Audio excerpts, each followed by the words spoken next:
Ассалямуагалейкум TEPLOSTROY компаниясының оқырмандары, қалайсыздар? Бүгін біз Тұрғын мөлтек ауданында OTAU STROY компаниясының тұрғызып жатқан 12 қабатты тұрғын үй кешенінде пенобетон материалын құйып жатырмыз. Ендеше кеттік.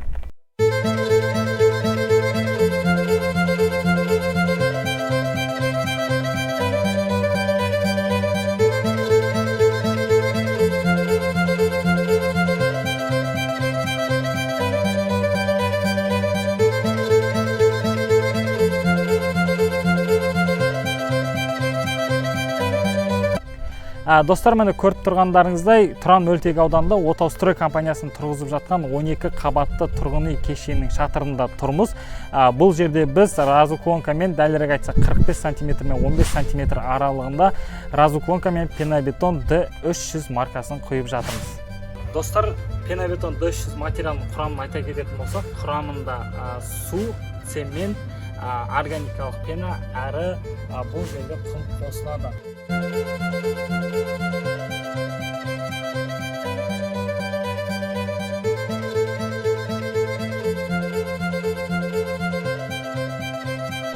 Неліктен OTAU STROY, OTAU Биогрупп секілді компаниялар дәл қазіргі таңда өздерінің ірі объекттеріне разуклонка мен пенобетон материалын құйып жатыр.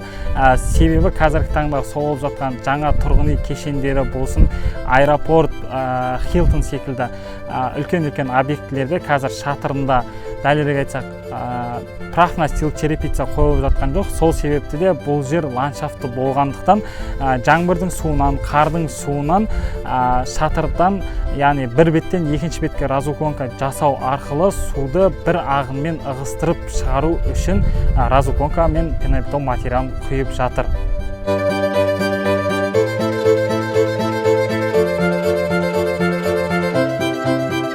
Неге разуклонка пенобетон материалын қолданып жатыр? Себебі разуклонка шығаруға пенобетон материалы өте ыңғайлы, әрі теплоизоляциясы жақсы, үшіншіден гидроизоляциясы да жақсы. Және де разуклонка шығару өте ыңғайлы, қолайлы болғандықтан пенобетон материалын таңдап жатыр.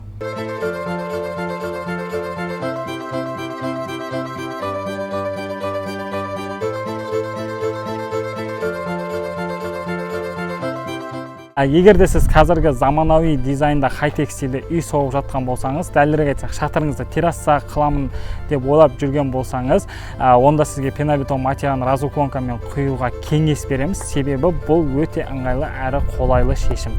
Және де достар, біз Тұрғын мөлтек ауданында ТО Лидер НК компаниясы соғып жатқан 9 қабатты тұрғын үй кешеніне де пенобетон материалын құйып жатыр. Бірақ біз бұл жерде D200 маркасын құйып жатыр.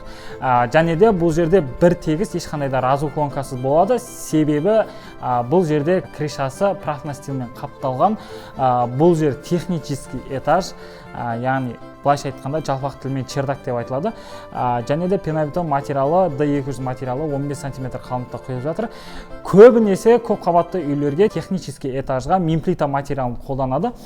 Пенобетон D200 маркасы мемплитамен салыстырғанда бұл жерде ешқандай да шофт болмайды. Мемплита материалын қойсаңыз, бір-біріне шахматный ретпен орналастырған кезде арасында шофт қалады. Ал пенобетон маркасын құйған кезде арасында ешқандай да шофт қалмайды. Бір келкі, бір тегіс орналасып жатады. Әрі баға жөнінен де арзанырақ келеді. Және де мемплита пенобетон материалдарының екеуінің де жылу ұстау коэффициенті бірдей, яғни 0,5 коэффициентті құрайды. Достар, егер айтылған ақпарат пайдалы болған болса, егер жүргізілген влог сізге ұнаған болса, төменге лайк басып, комментарий жазуды ұмытпаңыз, әрі досыңызға жіберуді де ұмытпаңыз. Ендеше сау саламатта аман болыңыз.